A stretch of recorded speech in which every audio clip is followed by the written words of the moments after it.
کله چې څوک بجلی ونیسي نو د هغې نه بعد چې د ټولو نه غټه غلطي انسان کوي هغه دا ده چې هغه انسان راوالي او په خاورو کې بند کړي. نو دا غلطي به تاسو هرگز نه کوئ. او دویم دا چې په دې دوران کې موږ نه د دې انسان ساه ګورو چې آیا د ده ساه شته دی او که نشته دی.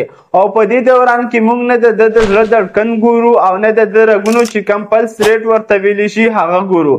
او درېیمه غلطي دا ده چې په دې دوران کې موږ ته هیڅ پته نه لګي چې د دې سره موږ څه وکړو. نو په دې دوران کې تاسو ته څه کول پکار دي؟ په دې دوران کې د ټولو نه اول تاسو ته دا کول پکار دي چې دا انسان تاسو د بجلی د کرنټ نه لرې کړئ. که چیرې د یو سوچ په ذریعه باندې هغه ته کرنټ میلاویږي نو هغه سوچ بند کړي. او که چیرې یو تار هغه ته راغلی وي او د هغه تار په ذریعه باندې ده ته کرنټ میلاویږي نو هغه تار د هغه انسان نه اخوا کړي په داسې څیز باندې چې تاسو ته کرنټ نه درکوي.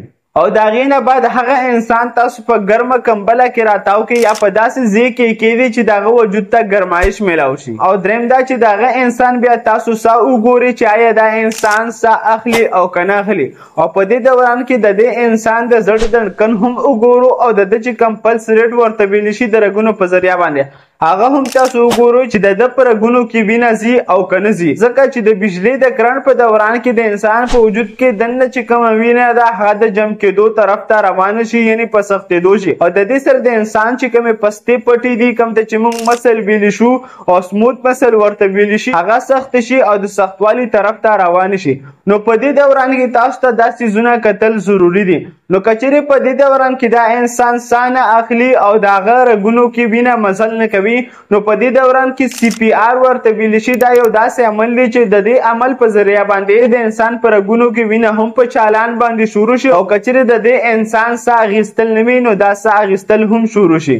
نو دا CPR عمل څنګه به کوو او د دې طریقه څه ده دا مکمل معلومات زه تاسو ته په دې ډیر مستقیم ID باندې راوړم. نو د هغې دپاره تاسو دا ID کتلی شي. بیا نو کله بیا چې انسان په هوش کې راشي یا انسان په هوش کې وي نو د هغې نه بعد بیا تاسو دا مریض خامخا هسپتال ته بوځئ چې په دې دوران کې د هغه زړه وکتلی شي او د هغه نور وجود چیکاپ وشي چې آیا وجود ته خو هېڅ نقصان نه دی رسېدلی.